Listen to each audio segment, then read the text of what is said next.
Hello बच्चों, कैसे हैं आप लोग। आशा करता हूं आप सभी स्वस्थ होंगे, मस्त होंगे और सीखने में कंप्लीटली व्यस्त होंगे। रिफ्लेक्शन ऑफ लाइट में हमने रिफ्लेक्शन ऑफ लाइट को अच्छी तरीके से देख लिया था और रिफ्लेक्टिव इंडेक्स क्या होता है इसको भी अच्छी तरीके से देख लिया था। उन सब को अच्छी तरीके से सीखने के बाद, वो से टॉपिक को सीखने के बाद हम पहुंच चुके हैं क्या, हम पहुंच चुके हैं reflection through the rectangular slab के ऊपर, या फिर हम आज कंप्लीटली सीख जाएंगे कि लेंसेज क्या होते हैं, लेंसेज कैसे बनते हैं, और हम ये भी सीख जाएंगे कि लेंसेज में जो इंपॉर्टेंट टर्म या इंपॉर्टेंट डिफिनेशन होते हैं वो क्या क्या होते हैं। उनको अच्छी तरीके से सीखने के बाद हम आज पहुंच चुके होंगे क्या, आज पहुंच चुके होंगे आपको जो मायोपिया होता है, हाइपरमेट्रोपिया होता है, इन सब के बारे में थोड़ी बहुत नॉलेज लेंगे। उसके बाद ये कंप्लीट होगा, नेक्स्ट वीडियो जो आएगी इसके बाद उसमें ये चैप्टर कंप्लीटली खत्म हो जाएगा। उसके बाद हम करेंगे इसमें न्यूमेरिकल से क्वेश्चन। ठीक है, तो चलिए स्टार्ट करते हैं बिना टाइम वेस्ट किए अपना क्या, reflection through the rectangular glass slab. लेकिन इसको पढ़ने से पहले आपको मैं एक बार फिर से रिकॉल करवा दूं कि what is the reflective index. Reflective index actual में होता क्या है।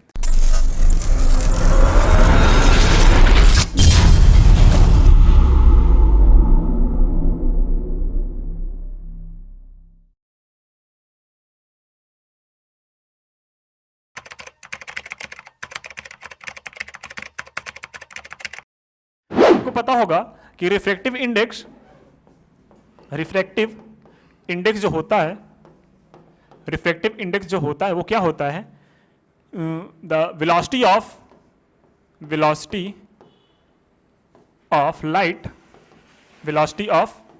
लाइट इन अ वैक्यूम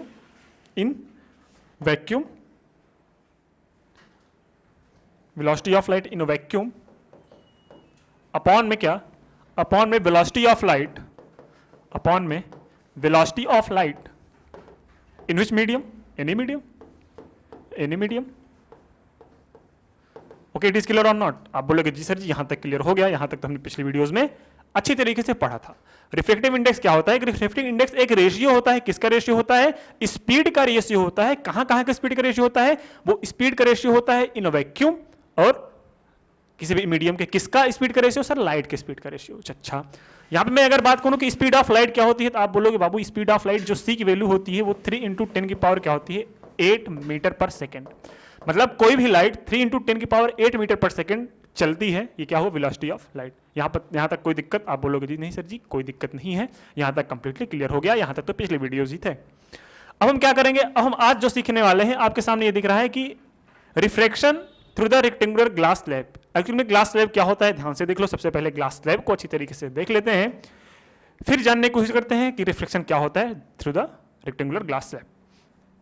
आपके पास एक ग्लास का टुकड़ा होगा जो कि एक रेक्टेंगल शेप का होगा। कैसे होगा, एक रेक्टेंगल का शेप का होगा जो कि इस टाइप से होगा। आपको दिख रहा होगा ये एक रेक्टेंगल हुआ, ठीक है, और ये ग्लास है। क्या है, एक ग्लास है, तो ये एक ग्लास है, ये एक रेक्टेंगल का शेप का है। इसको हम बोलेंगे क्या, रेक्टेंगुलर स्लैब। क्या बोलेंगे, रेक्टेंगुलर स्लैब।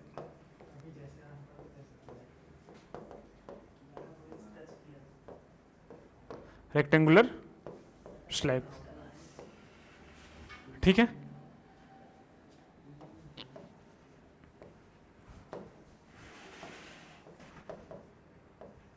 चलो, ये किसका बना होता है सर, ग्लास का होता है। क्या ये ट्रांसपेरेंट होता है, तो आप बोलोगे जी हाँ सर जी ये पूरा ट्रांसपेरेंट होता है।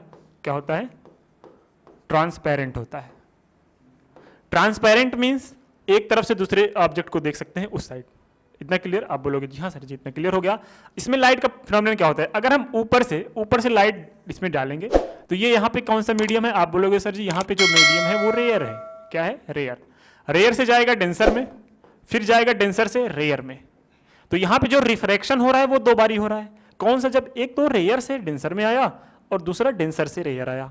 तो जब लाइट रे रेयर से डेंसर आती है तो नॉर्मल की ओर क्या हो जाती है बाबू, झुक जाती है, और जब डेंसर से रेयर में जाती है तो नॉर्मल से क्या हो जाती है, दूर हट जाती है। इतना पता है, इतना तो रिफ्लेक्शन में पता ही होता है सबको। तो वही फिनोमिनन है। अब यही फिनोमिनन देखेंगे, क्या पढ़ना ध्यान से। On the passing through a rectangular glass slab a ray light suffers two a reflection. Two reflection होता है कब, अभी सिखाया मैंने। One while going from air to glass, जब रेयर से डेंसर में, मतलब एयर से कहां से जा रही है, एयर से जा रही है आपकी ग्लास में, मतलब लाइट रे कहां से गई, तब लाइट रे अगर एयर से ग्लास में जा रही है तो लाइट रे रेयर से कहां पे जा रही है, डेंसर में जा रही है। वहीं पे लिखा है। एंड द अदर व्हाइल, दूसरा तब होता है व्हाइल जब गोइंग फ्रॉम अ ग्लास, जब ग्लास से जाती है, कहां जाती है? टू एयर, एयर में, हवा में, ठीक है, इतने क्लियर। मतलब दो बारी रिफ्लेक्शन हुआ रेक्टेंगुलर ग्लास लैब में, कब कब? जब आपका लाइट रे एयर टू ग्लास में जा रहा था उस टाइम पे, और दूसरा कब हुआ? जब ग्लास से एयर में जा रहा था उस टाइम पे। दो रिफ्लेक्शन हुए। बोलोगे हाँ सर जी इतना क्लियर। तो यहाँ पे जो आपसे एग्जामिनर पूछता है कि किसी भी रेक्टेंगुलर ग्लास लैब में जो रिफ्लेक्शन होता है वो कितने टाइम्स होता है, ऑप्शन में आएगा 1 times, 2 times, 3 times, none of this. तो जो बच्चे पढ़े रहेंगे वो बिना कुछ सोचे समझे जाके 2 करके चले आएंगे, 2 वाले पे क्लिक करके चले आएंगे, ऑप्शन बी। अच्छा, फिर आगे बढ़ते हैं। Light emerges from a rectangular slab in a direction parallel to that in which the entered the glass slab, however the final emergent. अच्छा, ये क्या बोला है? देखो ध्यान से पढ़ो इस लाइन को। Light emergent from a rectangular glass slab, जब जिस एंगल पे लाइट रेज निकली या फिर जिस एंगल पे लाइट रेज गिरी है उसी एंगल पे लाइट रेज रेक्टेंगुलर स्लैब के बाहर ही निकलेगी। ये 100% इन्होंने बोला है। मतलब जो ये जो लाइट रे शिफ्ट होगा वो पैरेलली शिफ्ट होगा। सर ये आपने क्या बोल दिया, इसमें तो लिखा ही नहीं है। ध्यान से सुनो, आपने अगर मैथमेटिक्स पढ़ा होगा तो एंगल से तभी सेम हो सकते हैं जब कोई लाइट रेज एक दूसरे के पैरेलल होती है। समझ रहे हो? तो मतलब लाइट रे को हम किसी भी जगह पे पैरेलली शिफ्ट अगर कर दें तो एंगल के बीच में चेंजेस नहीं आता। तो आपको ये प्रॉपर्टी हमेशा याद रखनी है कि अगर रेक्टेंगुलर स्लैब से कोई लाइट रे जिस एंगल पे गिरी है वो निकलेगी भी उसी एंगल से।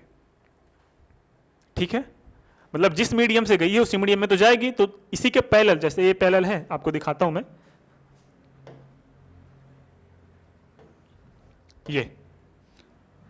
ये जैसे पैरेलल थी वैसे आई है। मतलब अगर हम इससे एंगल देखेंगे इसके नॉर्मल से तो ये इसके इक्वल होगा, इसके इक्वल होगा, इसके इक्वल होगा। बार बार सुन लो, जिस ये को पैरेलली आया इसको उठा के हमने यहीं पे ऐसे कर दिया तो एंगल में चेंजेस नहीं होंगे। मींस जिस एंगल पे कोई भी लाइट रे रेक्टेंगुलर स्लैब में इंटर किया उसी एंगल से कोई भी लाइट रे रेक्टेंगुलर स्लैब से बाहर भी निकलेगा। बात समझ में आई कि नहीं आई? आप बोलोगे जी सर जी यहाँ पे तो एक इंपॉर्टेंट टॉपिक मिल गया, इससे तो हम क्वेश्चन बना सकते हैं। क्या क्वेश्चन बना सकते हो कि when a light ray incident on a rectangular slab then the angle was 30 degree. फिर क्या बोलेगा कि when a light ray emerges from a rectangular glass slab, तो क्या बोलोगे भैया जो एंगल होगा वो 30 डिग्री ही होगा, क्योंकि सर ने बताया है कि जिस एंगल पे कोई लाइट रे रेक्टेंगुलर ग्लास स्लैब में इंटर करती है उसी एंगल से रेक्टेंगुलर ग्लास स्लैब से बाहर भी निकलेगी। इतना क्लियर? आप बोलोगे जी सर इतना क्लियर। तो चलते हैं और पढ़ने की कोशिश करते हैं और समझने की कोशिश करते हैं। आपके सामने दिख रहा है ये। फिर क्या बोला गया है? However, the final emergent ray is slightly shifted sideways from the direction of original incident ray by the distance x called the lateral difference.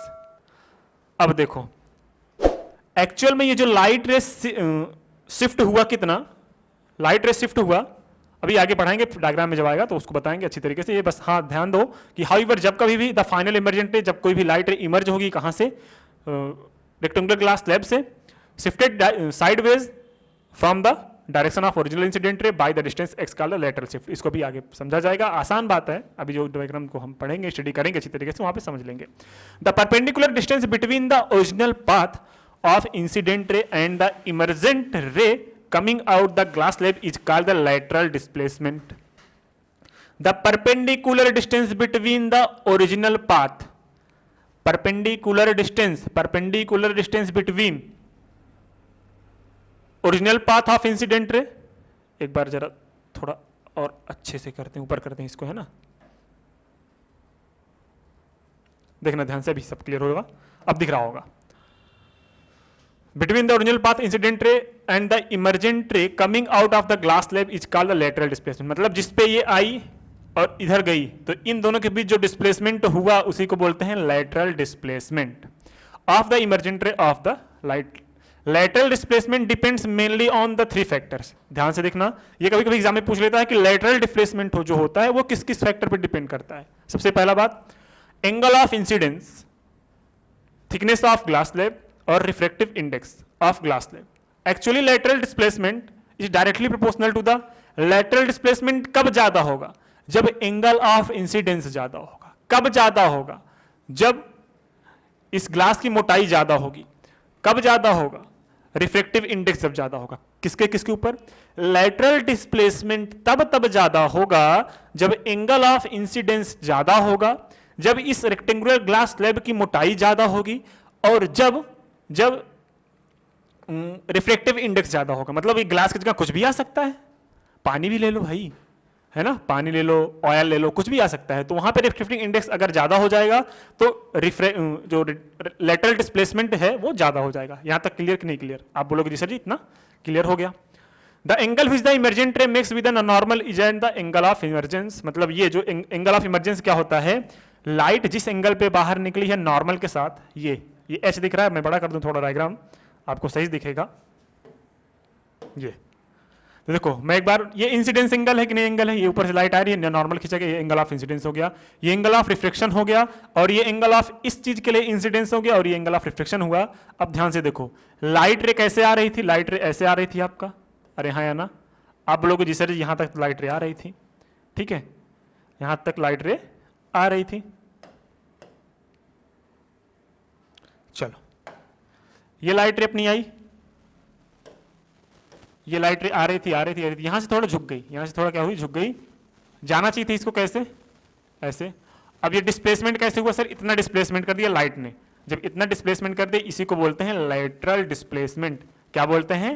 Lateral displacement. मतलब लाइट यहां से जाने के बजाय यहां शिफ्ट हो गई, और ये जो इमर्जेंट लाइट रे गई है, मतलब जो इस ग्लास स्लैब से निकली है और इस नॉर्मल के बीच में जो एंगल है उसको बोलते हैं emergent angle, angle of emergent. इतना क्लियर? आप बोलोगे जी सर जी इतना तो क्लियर हो गया।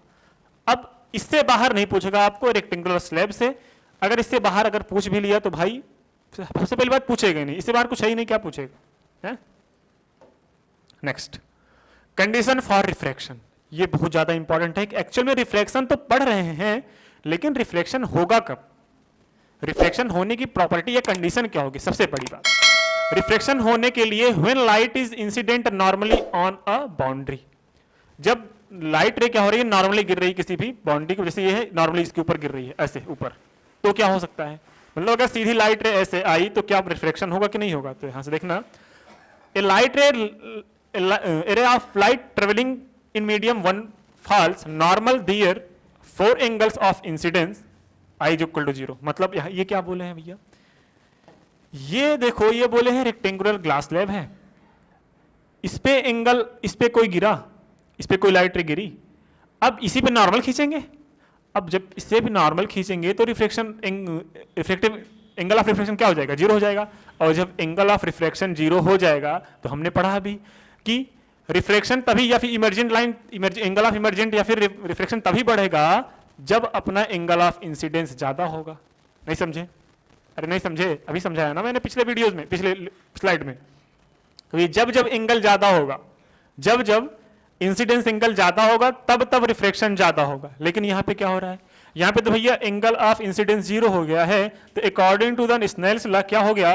R इज इक्वल टू 0 हो जाएगा, मतलब रिफ्लेक्शन एंगल 0 हो जाएगा। मतलब अब क्या हुआ? रिफ्लेक्शन हुआ ही नहीं, रिफ्लेक्शन हुआ ही नहीं। तो हम बोल सकते हैं कि there is no deviation in the ray at the boundary, hence the refraction occurs when light ray is incident normally a boundary to media।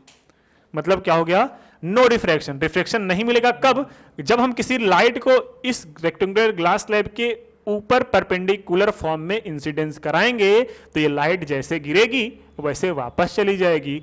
उस केस में यहां पर रिफ्रैक्शन होएगा ही नहीं, ठीक है? तो रिफ्रैक्शन होने के लिए सबसे बड़ी बात, एंगल जो होना चाहिए वो नॉर्मल और इंसिडेंस एंगल, इंसिडेंस रे के बीच में 90 डिग्री कतई नहीं होना चाहिए, ये आपको पता होना चाहिए, ठीक है? अच्छा, अब सेकंड केस क्या है? When the reflective indexes of two media are equal. जब रिफ्लेक्टिव इंडेक्स दो मीडियम में इक्वल आ जाए, मतलब अगर हम कांच से कांच में लेके जाएं, एयर टू एयर में लेके जाएं, तो क्या रिफ्लेक्शन होगा? पानी से पानी में लेके जाएं तो क्या रिफ्लेक्शन होगा? तो बिल्कुल नहीं होगा। हमें तो जनरली पता है, लेकिन अब देखते हैं क्या होता है। अरे अभी रूल पढ़े ना, भैया रिफ्लेक्शन तभी होगा जब रिफ्लेक्टिव इंडेक्स ज्यादा होगा या फिर कम होगा। रिफ्लेक्शन तब ज्यादा होगा जब रिफ्लेक्टिव इंडेक्स ज्यादा होगा, रिफ्लेक्शन कम होगा जब रिफ्लेक्टिव इंडेक्स कम होगा। और जब रिफ्लेक्टिव इंडेक्स इक्वल हो गया दोनों के, तो क्या रिफ्लेक्शन होगा? नहीं होगा भाई, सीधी लाइट में से चली जाएगी। Next, when a reflective index of a medium is 1 is equal to the reflective index of medium 2, मतलब मीडियम 1 का जो रिफ्लेक्टिव इंडेक्स है वो मीडियम 2 के इक्वल हो जाए, तब क्या होगा? तब जो उनका देन तब जो रिफ्लेक्टिव इंडेक्स होगा वो क्या होगा, इक्वल हो जाएगा। Then according to Snell law क्या बताया था, sine I by sine R is equal to n2/n1, यहाँ पे वैल्यू आ गई 1, और sine I is equal to sine R हो गया। और जब sine I is equal to sine R आ गया मतलब angle of incidence is equal to angle of refraction हो गया, angle of incidence is equal to angle of reflection हो गया। तब तो ये तभी होता है, ये कब होता है, ये तभी होता है जब क्या होता है भाई, रिफ्लेक्शन होता है ना। ये तभी होता है, कब होता है, जब एंगल ऑफ रिफ्रैक्शन इक्वल हो जाए किसके, एंगल ऑफ इंसिडेंस के। मतलब वहां पे रिफ्रैक्शन नहीं हो रहा, वहां पे रिफ्रैक्शन नहीं हो रहा, वहां पे एक नया लॉ आया जिसको बोलते हैं लॉ ऑफ रिफ्लेक्शन। मतलब वहां पे रिफ्लेक्शन रोल में नहीं आया, वहां पे रोल में कौन आया, रिफ्लेक्शन ऑफ लाइट। मतलब angle of incidence is equal to angle of क्या हो गया, रिफ्रैक्शन के या फिर रिफ्लेक्शन के। तो ये तभी पॉसिबल है जब किसी भी लाइट का क्या हो रहा है, रिफ्लेक्शन हो रहा है। इतना क्लियर, आप बोलोगे जी सर जी इतना क्लियर, तो हम यहाँ पे बोल सकते हैं कि hence the no refraction occurs at the boundary at the separate two medium or equal refractive indexes। मतलब रिफ्लेक्टिव इंडेक्सेस अगर इक्वल हैं दो मीडियम के, तो हम ये नहीं बोलेंगे कि वहां पे क्या होगा, वहां पे रिफ्रैक्शन हो सकता है, वहां पे रिफ्लेक्शन नहीं होगा। ध्यान से फिर से सुन लो, रिफ्लेक्शन कब नहीं होगा, जब एंगल ऑफ इंसिडेंस किसके इक्वल हो जाए, नॉर्मल के, तब रिफ्लेक्शन नहीं होगा। जब मीडियम इक्वल हो जाए, पानी से पानी में जाए, water to water, air to air, glass to glass, तब भी इक्वल नहीं होगा, तब भी रिफ्लेक्शन नहीं होगा, सॉरी। ठीक है, यहां तक इतना क्लियर हो गया तो आप बोलोगे जी सर जी यहां तक क्लियर हो गया, इतना तो आपने बहुत अच्छे से समझाया। अब क्या आपके सामने एक क्वेश्चन है, a light ray of a fall ray of light travelling air enters obliquely into water, does the light ray bend toward the normal और अवे फ्रॉम द नॉर्मल। फिर से ध्यान से सुन लो, एक लाइट रे क्या आ रही है, ट्रेवलिंग इन अ एयर, हवा में आती हुई, हवा में चल रही है, अचानक क्या आ गया, वो पानी में चलने लगी। अब क्या होगा, क्या वहां पे रिफ्रैक्शन होगा, तो भैया रिफ्रैक्टिव इंडेक्स सेम नहीं होगा, क्योंकि यहां पे मीडियम अलग अलग है। चलो ठीक है, और ऑब्लिकली हो रही है, मतलब हमने अभी पढ़ा कि रिफ्रैक्शन होने के लिए, क्या होने के लिए, रिफ्रैक्शन होने के लिए दो चीजें होना चाहिए, एक तो एंगल जो है वो 90 डिग्री के इक्वल नहीं होना चाहिए, सेकंड, दूसरा मीडियम डिफरेंट होना चाहिए। क्या होना चाहिए, मीडियम डिफरेंट होना चाहिए। क्या दोनों लॉज यहां पे लग रहे हैं, बिल्कुल लग रहे हैं। देखो ऑब्लिकली मतलब किसी एंगल पे गिर रहे हैं, सीधी बात, लाइट रे ऑब्लिकली गिर रही है। अब यहां पे एयर था तो यहां पे वाटर में जा रहा है, मतलब ये मीडियम M1 हो गया, यहां पे मीडियम M2 हो गया। तो यहां पे पक्का बात क्या होगा, यहां पे रिफ्लेक्शन होगा, क्योंकि हमारे दो कंडीशन सेटिस्फाइड हो गए। तो हम आराम से बोल सकते हैं हाँ भाई यहां पे रिफ्लेक्शन होगा। क्यों होगा, क्योंकि यहां पे मीडियम अलग अलग है और रिफ्लेक्टिव इंडेक्स अलग अलग है। और क्या बोल सकते हैं, और ये बोल सकते हैं कि जो लाइट रे इंसिडेंट हो रही है वो ऑब्लिकली हो रही है, किसी स्पेशल एंगल पे इंसिडेंस हो रही होगी, इसलिए यहां पे रिफ्लेक्शन होगा।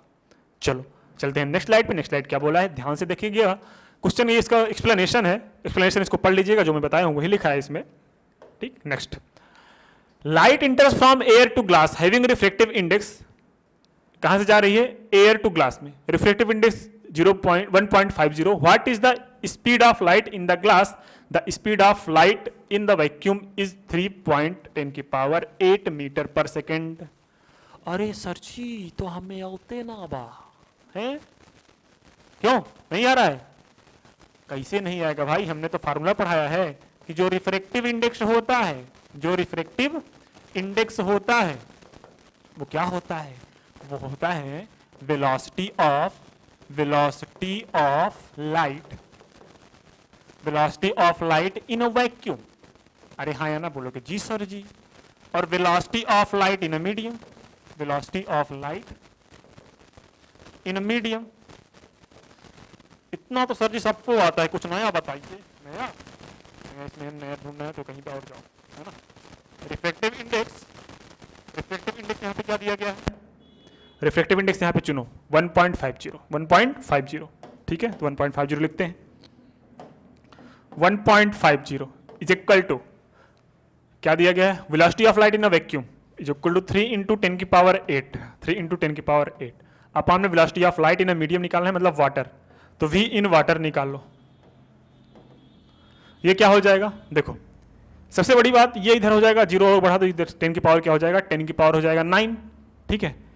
ये इसका मतलब होता है 1.5 ही, इसका मतलब क्या होता है 1.5 ही, तो हम कह सकते हैं अब 1.5 को 0 हटा लो, पॉइंट हटा के यहाँ पे 10 की पावर 9 कर दो, 10 की पावर क्या कर दो 9 कर दो, 3 1 जा 3, 3 5 जा 15, ये क्या हो जाएगा मेरे भाई, ये हो जाएगा आपके पास 10 की पावर 9, ठीक है 10 की पावर 9, और ये इधर जाके डिवाइड में हो जाएगा और इधर क्या आ जाएगा velocity in water, velocity in water. आप बोलोगे जी सर जी कितना आसान है, आपने बहुत अच्छे से बता दिया।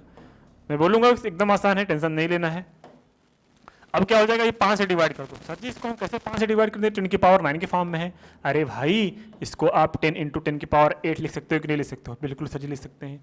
इसको हम 5 1 5 5 2 10 लिख सकते हैं, बिल्कुल लिख सकते हो। ये आंसर क्या आया 2 इंटू 10 की power 8 metre per second, 2 into 10 की power 8 metre per second velocity in water. मतलब जो चीज, जो लाइट आपके वैक्यूम में, जो लाइट आपके वैक्यूम में 3 इंटू 10 की पावर 8 मीटर पर सेकेंड चल रही थी, अब वही लाइट वाटर में कितना चल रही है 2 इंटू 10 की पावर 8 मीटर पर सेकेंड। इतना क्लियर कि नहीं क्लियर? अरे सच सच बताना, पक्का झूठ तो नहीं बोल रहे हो ना? बिल्कुल नहीं बोलना, झूठ है ना? झूठ बोलोगे तो अपने लिए नुकसान करोगे। तो क्या है 2 इंटू 10 की पावर 8 मीटर पर सेकेंड होना चाहिए यहां पे, ठीक। You are given a kerosene, आपको एक केरोसिन दिया गया है, फिर टारपुलिन दिया गया है, अच्छा टर्पेंटाइन दिया गया है, सॉरी, एंड वाटर, वाटर दिया गया है। In which of this does our light travel faster. अब सबसे बड़ी बात, आपके एनसीईआरटी बुक में सबका रिफ्रैक्टिव इंडेक्स अलग अलग दिया गया हो, तो मैं इसके लिए इसको आपके लिए होमवर्क देता हूं। क्यों? क्योंकि आपके एनसीईआरटी बुक में इसका टेबल दिया गया होगा कि केरोसिन का रिफ्रैक्टिव इंडेक्स क्या होता है, टर्पेंटाइन का रिफ्रैक्टिव इंडेक्स क्या होता है, और वाटर का रिफ्रैक्टिव इंडेक्स क्या होता है, ये दिया गया होगा आपको। तो आप ध्यान से देखना कि जिसका रिफ्रैक्टिव इंडेक्स जितना ज्यादा, जिसका रिफ्रैक्टिव इंडेक्स जितना ज्यादा, उसमें वेलोसिटी ऑफ लाइट उतना कम। ध्यान से फिर से सुन लो कि जिसका रिफ्रैक्टिव इंडेक्स जितना ज्यादा, उसमें वेलोसिटी ऑफ लाइट उतना कम। तो हम यहां पे लिखे हैं कौन सा, कि जो केरोसिन का होता है, केरोसिन का रिफ्रैक्टिव इंडेक्स वो 1.44 होता है, टर्पेंटाइन का होता है 1.47, और जो वाटर का होता है 1.33 होता है। तो light travels fastest in water, क्योंकि सबसे कम किसका है, सबसे कम सर्जी वाटर का है रिफ्रैक्टिव इंडेक्स।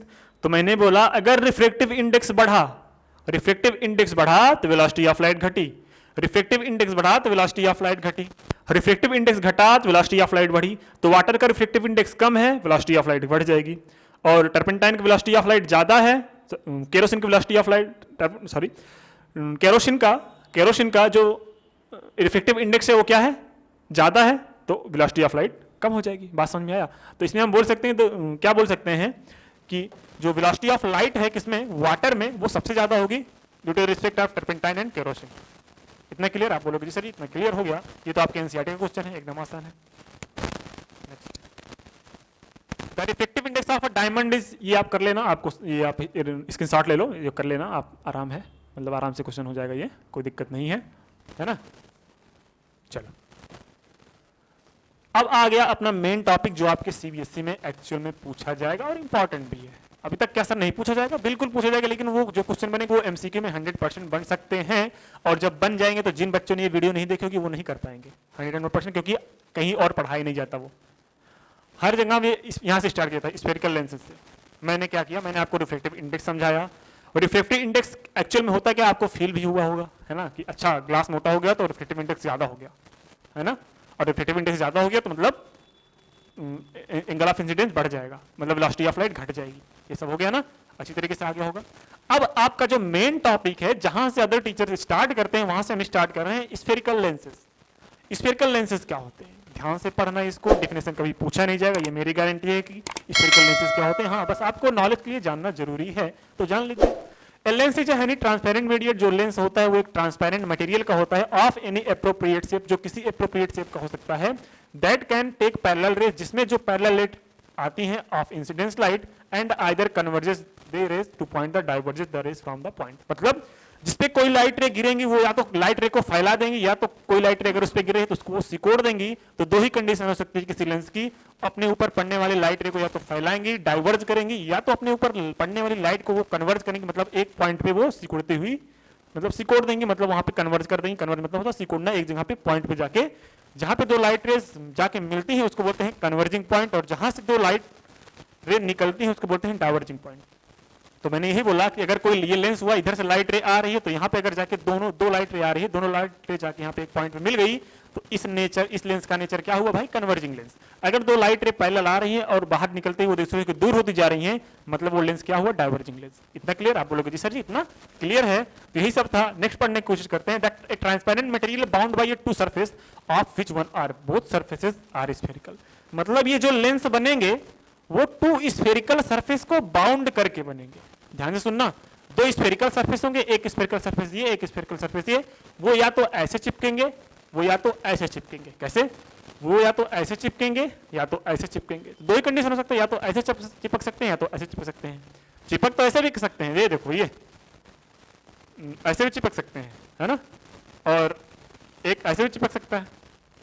एक कनकेव दूसरा कन्वेक्स, है ना। मिरर में होता है ना, मिरर तो ऐसे ही होता है ना, ये कनकेव हो गया, इससे एक कन्वेक्स जुड़ गया। ऐसे बहुत सारे प्रोसीजर हैं चिपकाने के लेंस को, ऐड करने के लेंस को, तो उसको हम आगे पढ़ेंगे, क्लास 12th लेवल में है वो, लेकिन अभी हमें उतना जाना नहीं है। हमें जितना है उतने पढ़ना है। क्या क्या पढ़ना है आपको? कनकेव पढ़ना है, कन्वेक्स पढ़ना है, इतना आपके सिलेबस में है तो उतना ही पढ़ो, ठीक है। चलो फिर क्या है? Other lenses separate out of the light rays so that looks like they are come from a same point. अच्छा, ये आगे पढ़ लेंगे, ठीक है, इसकी टेंशन मत लेना। हाँ, सबसे पहले आता है कन्वेक्स लेंस। दो टाइप का लेंस मैंने बताया, एक होता है कन्वेक्स लेंस, एक होता है कनकेव लेंस। कन्वेक्स लेंस की प्रॉपर्टी क्या होती है ध्यान से देखना। A lens many have two spherical surfaces. A lens में हैव, एक लेंस जो क्या करता है, हैव टू स्फेरिकल सरफेस, जो अपने आप में दो सरफेस लिया होता है। कौन सा? स्फेरिकल सरफेस, मतलब गोलाकार का। स्फेयर मतलब समझते हो? लड्डू। लड्डू क्या है? स्फेयर। स्फेयर को आधा काट दो तो दो सरफेस मिल जाएंगे, ठीक है। Surfaces bulging outwards, such a lens is called a double convex lens, ठीक है। It is simply called a convex lens. मतलब डबल कन्वेक्स लेंस अच्छा से बोलने से अच्छा है कि आप क्या बोल दो, simply called convex lens. It is a thicker at the middle, ये बीच में मोटा होता है, देखो बीच में मोटा होता हो दिखाई देगा, as compare to the edges, और किनारे किनारे पतला होता है। जैसे अपना पेट बीच में मोटा है ना, अपनी बॉडी क्या है? ऊपर पतले नीचे पतले, बीच में पेट है ना, वही है। ये क्या हुआ? इसका पेट है बीच का, स्टोमक। किनारे किनारे पतला, ऊपर पतला नीचे पतला, बीच में मोटा, ठीक है। तो तुम्हारा शेप कैसा है? कैसा है तुम्हारा शेप? अरे ह्यूमन शेप का है, ठीक है। तुम्हारा शेप कुछ नहीं है, कन्वेक्स मत बोल देना। Compare to the edge convex lens convert light ray is called the converging lens. अच्छा, अगर इससे कोई लाइट पड़ती है, इस पे कोई लाइट क्या होती है? पड़ती है, तो ये क्या कर देता है? लाइट को सिकोड़ देता है, मतलब कन्वर्ज कर देता है। इसलिए इस लेंस को बोलते हैं कन्वर्जिंग लेंस भी बोला जाता है। यहाँ तक बात क्लियर? आप बोलोगे जी सर जी यहाँ तक बात क्लियर। अब चलते हैं कनकेव लेंस। कनकेव लेंस क्या होता है? A double concave lens is a bounded, double concave mirror होना चाहिए था, लेकिन कनकेव लेंस है, ठीक है। एक double concave mirror is bounded by the two spherical surfaces curved inward, it is thicker at the edge than at the middle, such lenses divergent rays and is called the divergent lens. मतलब ये जो light rays होती है, दो concave surface को, ये जो lens होता है ये दो कनकेव सरफेस को बाउंड करके बनाया जाता है, और इसको बोलते हैं क्या? जब कनकेव सरफेस से बाउंड करके बनाया जाता है इसको बोलते हैं कनकेव लेंस। अच्छा, ये लाइट रेज जो अपने ऊपर पड़ती है ना, ये क्या कर देता है? फैला देता है, मतलब सेपरेट कर देता है। सेपरेट मतलब सेपरेट करने के बहुत फायदे हैं। अब जहां पे हमें लाइट सेपरेट करने के लिए काम आएगा, वहां पे हम ये लेंस लगा देंगे, कोई पतली सी लाइट जाएगी, वो सेपरेट हो जाएगी, फैल जाएगी, ठीक है। और जहां कहीं भी बहुत सारी लाइट को सिकोड़ने का काम आएगा, वहां पे कौन सा लेंस लगाएंगे? हम कन्वेक्स लगा लेंगे, जैसे हमारी जरूरत रहेगी, ठीक है। लेकिन वो उसके यूजेस आगे पढ़ेंगे, टेंशन नहीं लेना है। लेकिन हाँ, ये क्या करें? ये लाइट डाइवर्ज करे, इसलिए हम इसको बोलते हैं डाइवर्जिंग लेंस, ठीक है। ये तो हो गई बेसिक्स। अब आपका आ गया terms related to spherical lenses. तो आज की वीडियो में इतना ही रखते हैं। नेक्स्ट वीडियो में हम डिस्कस करेंगे terms related to spherical lens, क्योंकि ये जो आएगा ये ज्यादा लेंदी हो जाएगा, है ना। तो इसके लिए मैंने अलग पार्ट रखते हैं, ठीक। तो terms related to spherical lenses में हम डिस्कस करेंगे radius of curvature, focal length, f1 f2 क्या होता है ना, और साइन कन्वेंशन के बारे में भी नेक्स्ट वीडियो में बात कर लेंगे। तो ठीक है, वीडियोस कैसे लगी कमेंट सेक्शन में जरूर बताइए। अगर समझ में आया तो लिखिए कॉन्सेप्ट क्लियर है, ओके। तो चलिए मिलते हैं नेक्स्ट वीडियो में, तब तक के लिए जय हिंद, बाय बाय एंड शुभ रात्रि।